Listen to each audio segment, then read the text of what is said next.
जय हिंद। दोस्तों, इस वीडियो में आगे बढ़ें उससे पहले थोड़ा सा मेरा परिचय जान लीजिए। मेरा नाम है अनवर अंसारी और मैं एमपी के द्वारा यानी कि association of mutual fund in India के द्वारा पूरी तरह से रजिस्टर्ड म्यूचुअल फंड का एडवाइजर डिस्ट्रीब्यूटर हूं। और मुझे म्यूचुअल फंड इंडस्ट्री में लगभग 15 साल का अनुभव है। और इस दौरान मैंने अनगिनत म्यूचुअल फंड की पोर्टफोलियो रिव्यू की है। लेकिन बड़े अफसोस के साथ मुझे ये कहना पड़ रहा है कि इस दौरान जितने भी पोर्टफोलियो मेरे पास रिव्यू करने के लिए आए हैं, उनमें से 95% म्यूचुअल फंड की पोर्टफोलियो को गलत ढंग से डिजाइन किया गया है।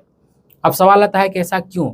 तो इसके पीछे मुझे एक ही कारण लगता है कि आपको एक भ्रामक कैलकुलेशन वाली वीडियो दिखाई गई है, जिस वीडियो के अंदर में आपको ये बताया गया है कि अगर आप एडवाइजर के माध्यम से या फिर रेगुलर म्यूचुअल फंड में इन्वेस्ट करते हैं तो आपका सारा पैसा डिस्ट्रीब्यूटर ले जाएगा, आपके पास कुछ भी नहीं बचेगा। इस चक्कर में ऐसे लोग भी जो म्यूचुअल फंड के बारे में ज़्यादा जानते समझते नहीं है, वो भी डायरेक्ट म्यूचुअल फंड में इन्वेस्ट करने लगते हैं। और होता यह है कि वो एक गलत म्यूचुअल फंड की पोर्टफोलियो डिजाइन करते हैं। और अगर आप एक गलत म्यूचुअल फंड की पोर्टफोलियो डिजाइन करते हैं तो यहाँ पे दो चीजें हो सकती है। एक तो ये कि आपको नुकसान हो सकता है, और दूसरा आपको जितना रिटर्न आपके इन्वेस्टमेंट पे मिलना चाहिए था शायद उतना रिटर्न आपको ना मिले। तो ये कौन डिसाइड करेगा कि आपको कैसे और कौन से म्यूचुअल फंड में इन्वेस्ट करना चाहिए? अगर आपको म्यूचुअल फंड की अच्छी समझ है, आप अपने इन्वेस्टमेंट को अच्छे से मैनेज कर सकते हैं, तो कांग्रेचुलेसन, बहुत अच्छी बात है। लेकिन अगर आपको म्यूचुअल फंड की समझ नहीं है तो आप मुझसे कांटेक्ट कर सकते हैं। मैं आपको म्यूचुअल फंड इंडस्ट्री की पूरी सर्विस देने की कोशिश करूंगा। तो अब आते हैं आज की हमारी वीडियो के टॉपिक के ऊपर। आज की वीडियो में एक बारी फिर से हम ICICI prudential energy opportunities fund के एनएफओ के बारे में बातें करेंगे। दोस्तों, आप सभी को अच्छे से याद होगा कि इससे पहले भी मैंने इस फंड के ऊपर में ऑलरेडी 2 वीडियो बना करके रखी है।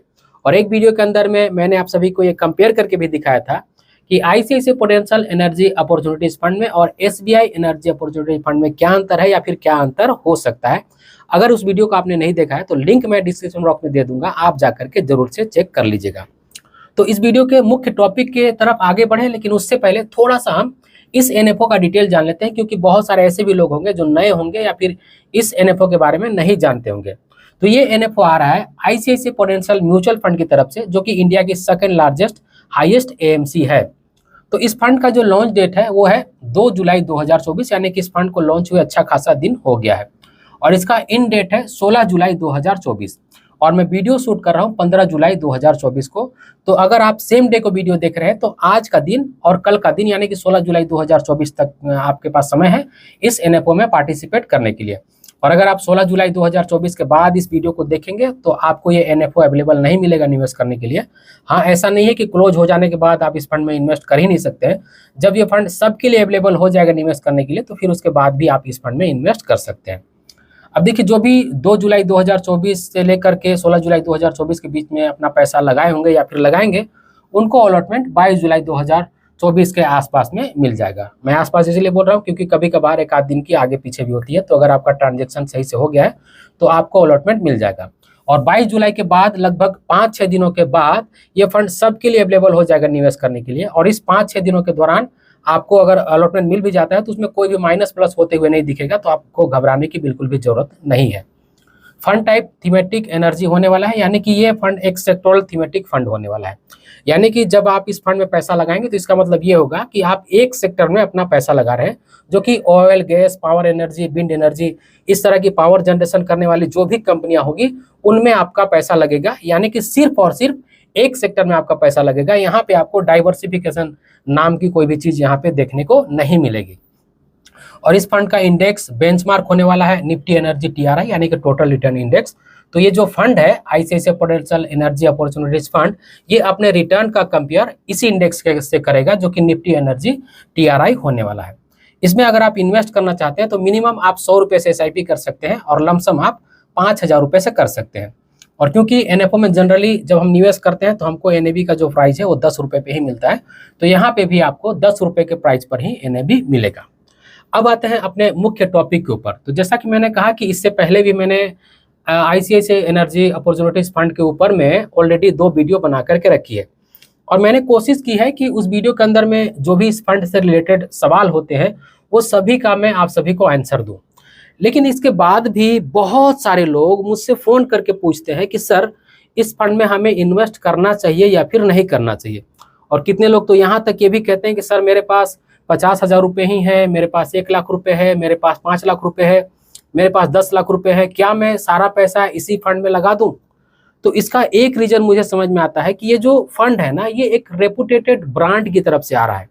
आईसीआईसीआई प्रूडेंशियल म्यूचुअल फंड अब किसी भी पहचान का मोहताज नहीं है और हमारे इंडिया का सेकंड लार्जेस्ट एएमसी भी है, तो लोगों को इस ब्रांड के ऊपर में यकीन होता है। लेकिन लोग समझ नहीं पाते हैं ना कि हम जिस फंड में अपना पूरा पैसा लगाने को सोच रहे हैं, क्या वो फंड पूरा पैसा लगाने के लायक है? क्या अगर हम इस तरह के फंड में अपना पूरा पैसा लगा देते हैं तो हमारा पैसा सेफ रहेगा?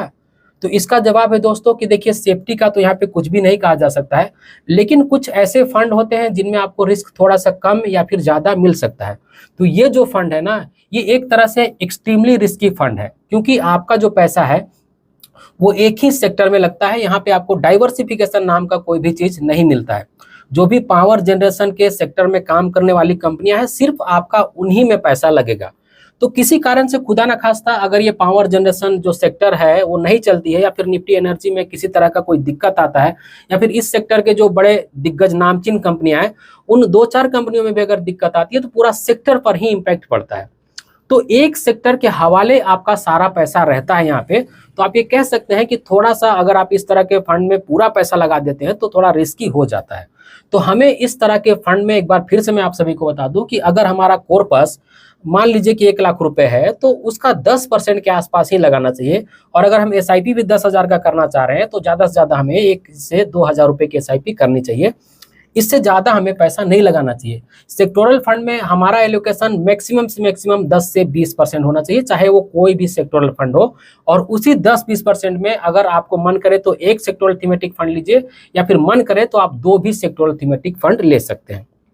अब यहाँ पे सवाल ये आता है कि जब मैं और मेरे जैसे लोग सब कुछ आपको डिटेल में पहले ही बता देते हैं कि भैया इस फंड में जब आप इन्वेस्ट करेंगे तो आपका पैसा कहाँ पे जाएगा, कैसे जाएगा, कितना इन्वेस्ट करना चाहिए, कैसे लोगों को इन्वेस्ट करना चाहिए, इस तरह की जब तमाम चीज़ें भी बता देते हैं, फिर भी लोगों को पूछने की ज़रूरत आखिर क्यों पड़ती है? सबसे बड़ा सवाल यहाँ पे ये है कि जब सारा इन्फॉर्मेशन आपके सामने है फिर भी आपको पूछने की ज़रूरत क्यों पड़ती है? तो इसका एक मेन रीज़न है। वो रीज़न ये है कि लोग सेल्फ इन्वेस्टिंग करना चाहते हैं। और देखिए, इसमें कहीं से भी कोई दिक्कत नहीं है। अगर आप सेल्फ इन्वेस्टिंग करना चाहते हैं, खुद से इन्वेस्टिंग करना चाहते हैं, तो इसमें कहीं से भी कोई गलती नहीं है। और मैं चाहता भी हूं कि आप सेल्फ इन्वेस्टिंग ही करिए। अगर आप सेल्फ इन्वेस्टिंग करेंगे तो बहुत सारे ऐसे खर्चे होते हैं जिससे आप बच सकते हैं। लेकिन दिक्कत सबसे बड़ी यहाँ पे ये है ना कि ऐसे लोग भी सेल्फ इन्वेस्टिंग करते हैं जिनको वाकई में म्यूचुअल फंड का ABCD मालूम नहीं है। उनको सिर्फ म्यूचुअल फंड का मतलब म्यूचुअल फंड ही लगता है। उनको ये तक मालूम नहीं है कि भाई कौन सा नॉर्मल म्यूचुअल फंड है, कौन सेक्टोरल थीमेटिक फंड है, किसमें हम इन्वेस्ट करना चाहिए, कहाँ पे रिस्क थोड़ा ज़्यादा मिल सकता है, कहाँ पे रिस्क थोड़ा सा कम मिल सकता है। बस उन्होंने कोई नाम देखा, कोई NFO देखा, बस उसका हवा देखा और सारा पैसा बस सोचते हैं कि भाई इसी फंड में हमको डाल देना है। तो भाई ऐसा नहीं करना चाहिए। आप 2 काम यहाँ पे कर सकते हैं अगर आप सेल्फ इन्वेस्टिंग करना चाहते हैं तो। सबसे पहले आप अपने नॉलेज में इजाफा कीजिए, आप अपने नॉलेज में गेन कीजिए, सीखिए, समझिए, पढ़िए, लिखिए, कोशिश कीजिए म्यूचुअल फंड को जानने की। जब आपको लगे कि हाँ, मैं अब थोड़ा बहुत म्यूचुअल फंड में जान गया हूँ, मैं अपना पोर्टफोलियो बना सकता हूँ, इन्वेस्टिंग कर सकता हूँ, तो आप बिल्कुल कीजिए, आपका वेलकम है। और दूसरा, अगर आप नहीं जानते हैं, नहीं समझते हैं, तो आपने जो पैसा इतना मेहनत से कमा करके रखा है उसको ऐसे ही रिस्क में मत डालिए। किसी जानकार आदमी से सलाह ले लीजिए, पोर्टफोलियो बनवा लीजिए। मैं यकीन करता हूं दोस्तों कि आप थोड़ा बहुत पैसा दे करके, बहुत ज़्यादा पैसा यहाँ पे देने की जरूरत नहीं है, मुझे यकीन है कि बहुत थोड़ा सा पैसा दे करके आप अच्छा सा फंड का पोर्टफोलियो बनवा सकते हैं और उसमें आप इन्वेस्ट कर सकते हैं। भले ही आपको शुरुआती दौर में लगे कि भाई हमें जो फंड सजेस्ट किया गया है वो कैसा है, हमें इन्वेस्ट करना चाहिए या फिर नहीं करना चाहिए, लेकिन अगर आप नॉलेज वाले किसी आदमी से पोर्टफोलियो बनाते हैं तो यकीनन आपके लिए वो बेहतर साबित हो सकता है।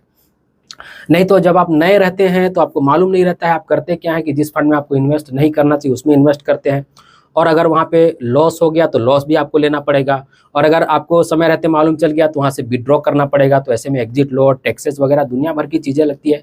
तो इन्वेस्टिंग देखिए दोस्तों, बहुत ज़्यादा कॉम्प्लिकेटेड चीज़ नहीं है, लेकिन अगर आपको नहीं आता है तो आप किसी से पूछिए, समझ करके इन्वेस्टिंग कीजिए। और अगर इन्वेस्टिंग के बारे में आप सीख जाते हैं तो ये तो सबसे अच्छी बात होगी। और आप सभी से मैं बस यही कहना चाहता हूँ कि अगर आप सेल्फ इन्वेस्टिंग करना चाहते हैं तो बिल्कुल कीजिए, आपका वेलकम है। लेकिन इसके लिए थोड़ा सा सोचिए समझिए, क्योंकि आपने पैसा बहुत मेहनत करके कमाया है और उस पैसा को आप ऐसे जगह इन्वेस्ट कीजिए जहां पर आपको मैक्सिमम रिटर्न भी मिल सके और थोड़ा सा रिस्क भी कम मिल सके। आप अपने रिस्क प्रोफाइल के हिसाब से हमेशा इन्वेस्ट कीजिए। ऐसा नहीं कीजिए कि किसी भी फंड के बारे में बहुत ज़्यादा हवा चल रहा है या फिर बात चल रहा है, इसका मतलब ऐसा नहीं हुआ कि वो फंड सही है और हमें उसमें इन्वेस्ट करना ही चाहिए। एक नॉर्मल इन्वेस्टर को एक सेक्टोरल थीमेटिक म्यूचुअल फंड में इन्वेस्ट करने की कभी भी जरूरत होती ही नहीं है, लेकिन आज ज़्यादातर लोगों के पोर्टफोलियो में 1, 2, 3, 4 सेक्टोरल थीमेटिक फंड है, 4-5 स्मॉल कैप फंड है, 4-5 मिड कैप फंड है, फ्लेक्सी कैप फंड वैसे ही है, लार्ज कैप फंड वैसे ही है, तरह तरह के फंड है। आज ज़्यादातर लोगों ने अपने पोर्टफोलियो में 15-20 म्यूचुअल फंड की स्कीमें रख रखी है। तो ऐसा क्यों हुआ? इसके पीछे सिर्फ एक कारण है कि आपको जानकारी नहीं है, आपको नॉलेज का अभाव है, इसीलिए आपको ऐसा लगता है कि भाई हमको जब म्यूचुअल फंड में इन्वेस्ट करना है तो जो भी नया म्यूचुअल फंड आए उसमें इन्वेस्ट कर लो, या फिर जो भी हमें अच्छा म्यूचुअल फंड बताया जा रहा है उसमें इन्वेस्ट कर लो। भाई एक नॉर्मल इन्वेस्टर के लिए 4-5 म्यूचुअल फंड की स्कीमें सफिशिएंट होती है। और कितनी बार तो लोगों को ऐसा लगता है कि भाई मुझे अगर 5 लाख रुपए इन्वेस्ट करना है ना, तो उस 5 लाख रुपए को मैं 50-50 हज़ार रुपये करके 20 म्यूचुअल फंड में इन्वेस्ट करूंगा।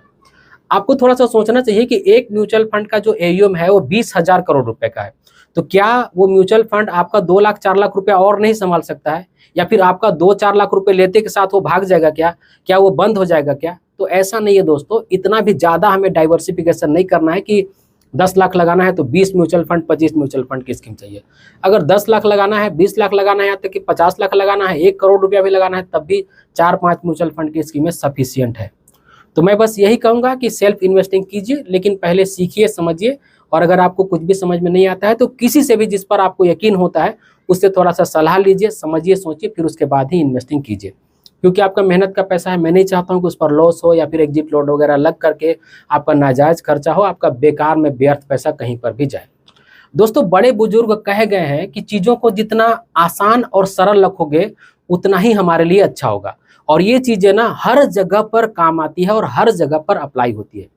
चीज़ों को अपने जीवन में जितना सरल और आसान रखेंगे उतना आपके लिए अच्छा होगा, और इस बात से मैं भी पूरी तरह से इत्तेफाक रखता हूं। तो इन्हीं सारी बातों के साथ आज के वीडियो में यहीं पे समापन करूंगा, और मैं ऐसा बिल्कुल नहीं कह रहा हूं कि आपको इस फंड में इन्वेस्ट नहीं करना चाहिए। आप देख लीजिए कि मेरी रिस्क प्रोफाइल क्या है, या फिर मैं ये जो थीमेटिक फंड है जो एनर्जी सेक्टर में आ रहा है, मैं ऑयल गैस के सेक्टर के लिए बुलिश हूँ। मुझे लगता है कि इस सेक्टर में आगे आने वाले समय में अच्छा खासा ग्रोथ आ सकता है, तो आप बिल्कुल इन्वेस्ट कर सकते हैं। लेकिन मेरा मानना, मेरा पर्सनल राय ऐसा है, मैं यहाँ पर ये थोप नहीं रहा हूँ कि हमें 10 से 20% से ज़्यादा पैसा इस तरह के किसी भी फंड में इन्वेस्ट नहीं करना चाहिए। तो आज की वीडियो में बस इतना ही। उम्मीद करता हूँ आज की वीडियो आप सभी को अच्छी लगी होगी। अगर आज की वीडियो आप सभी को अच्छी लगी है तो इस वीडियो को एक लाइक जरूर कर दीजिएगा, और इसी तरह की वीडियो देखने के लिए चैनल को सब्सक्राइब कर लीजिएगा, और इस वीडियो को अपने फ्रेंड और फैमिली के बीच जरूर से शेयर कीजिएगा ताकि वो भी अवेयर हो पाए। और इस वीडियो के आखिर में बस मैं आपसे इतना ही कहना चाहता हूँ कि अपना और अपने फैमिली का बहुत ख्याल रखिएगा। मैं मिलूंगा इसी तरह के किसी और वीडियो में, तब तक के लिए बाय।